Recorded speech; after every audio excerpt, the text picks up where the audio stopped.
Avez-vous déjà entendu parler des fonds européens gérés par la région Grand Est? Ils ont permis de soutenir plus de 25 000 projets utiles au quotidien. Soutien d'entreprises innovantes, accompagnement d'agriculteurs, rénovation d'écoles ou développement de mobilité douce. Entre 2014 et 2022, c'est plus d'1 milliard d'euros de fonds européens qui ont été déployés sur le territoire régional. La commune de Ungersheim, dans le Haut-Rhin, reconnue pour son engagement en matière de développement durable, a bénéficié de fonds européens pour la restauration de l'école élémentaire et l'extension de l'école maternelle. Un projet mûrement réfléchi. Jean-Claude Mensch, son maire, s'en explique.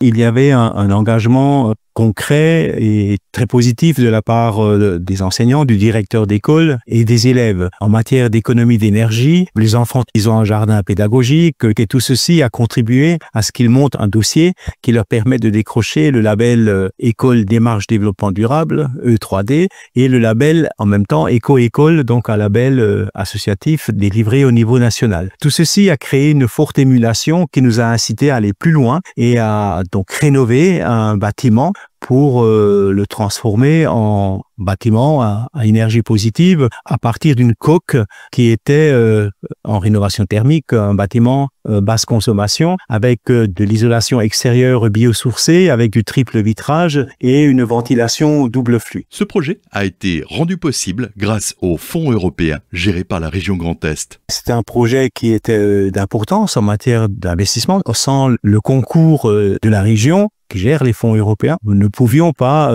monter ce programme sans un emprunt supplémentaire ou sans augmenter la fiscalité de la commune. Le fonds FEDER n'intervient dans ce cas de figure que s'il y a vraiment derrière une réalisation innovante, exemplaire. Extension de l'école élémentaire et agrandissement de l'école maternelle, là aussi grâce aux fonds européens avec un taux d'aide de 50%. L'école maternelle, là maintenant, déjà on récupère toutes les eaux pluviales de la toiture. Toutes les toitures de l'école élémentaire et de l'école maternelle sont couvertes de panneaux photovoltaïques et donc il y a une extension de l'école maternelle qui est en label maison passive. Là, quasiment on ne consomme plus rien ou alors très très peu. Donc c'est très intéressant pour arriver également à ce bâtiment à énergie positive. Là aussi, l'aide de la région a été tout à fait déterminant pour monter ce projet qui est quand même relativement coûteux. Des projets, la commune n'en manque pas, avec une large adhésion des habitants. Nous avons monté toute une démarche de démocratie participative, ce qui permet de partager largement les initiatives d'une part de la commune et celles qui sont proposées par ces différents conseils. Également, en matière